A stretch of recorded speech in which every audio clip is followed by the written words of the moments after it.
గతంలో చీర ముళ్ళు వేసిన వీడియోకి ఎంత తీసుకుని ఉంటారు అంటే కొంతమంది 100 రూపాయలని కామెంట్ పెట్టారు. కొంతమంది అయితే బాబిన్‌లో దారం ఎలా ఎక్కించుకోవాలి మాకు కొంచెం చూపించండి. అసలు మిషన్‌లో దారం ఎలా ఎక్కించాలి మాకు చూపించండి అని కామెంట్ పెట్టారు. వాళ్ళ కోసం అయితే నేను త్వరలోనే చూపిస్తాను. కొంచెం బిజీగా ఉండటం వల్ల నేను చూపించలేకపోయాను. ఇక్కడ మా షాప్‌లో నేర్చుకునే అమ్మాయి ఫ్రంట్ భాగం తప్పుగా డ్రాయింగ్ వేసింది. అందుకోసం మళ్ళీ నేను చూపిస్తున్నాను. తను మెడ బాగా కిందకి పెట్టింది.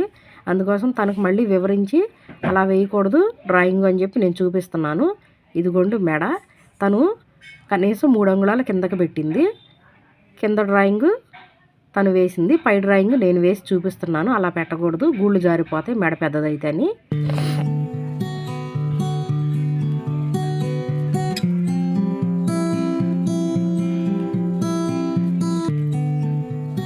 ఇక్కడ ఉక్సులు పట్టి కాజాల పట్టి కోసం తను డ్రాయింగ్ వేస్తుంది. నేను చూశాను తను ఇదన్నా కరెక్ట్గా వేసిద్దా వేయదా అని.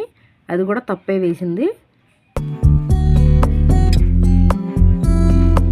ఇది కూడా తప్పే వేసింది షేప్ దగ్గర.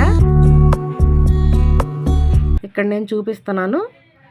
ఉక్సులు పట్టి కాజాల పట్టికి ఇలా వేసావు, డాట్కి ఖర్చు ఎక్కడ ఉంది అని నేను అడిగినప్పుడు తను ఇంతేగా అని చెప్తుంది. అయితే అమ్మ మర్చిపోయింది.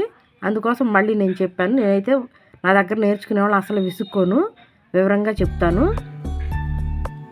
ఫ్రంట్ భాగంలో డాట్ పట్టుకోవడానికి ఇంకొంచెం క్లాత్ ఎక్స్ట్రా తీసుకోవాలి. తను తీసుకోలేదు. ఇప్పుడు నేను ఇదిగో ఈ మడతేసింది ఫ్రంట్ భాగంలో డాట్ పట్టుకోవడానికి మెడ దగ్గర నుంచి కింద షేప్ దగ్గర నుంచి డాట్ పెట్టాను. డ్రాయింగ్ వేస్తున్నాను. ఇది షేప్ కొలతలు అన్నమాట. సైడ్ నుంచి తను ఎలా పెడుతుందని ఫస్ట్ చూశాను, తప్పు పెడుతుంది. అందుకని మళ్ళీ నేను అలా పెట్టకూడదు, ఇలా పెట్టాలని నేను మళ్ళీ ఇంకోసారి చూపిస్తున్నాను.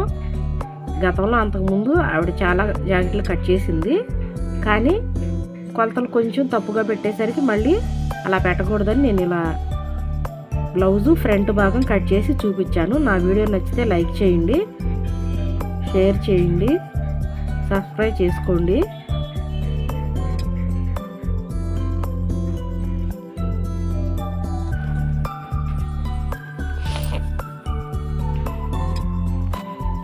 కటింగ్ అయిపోయింది.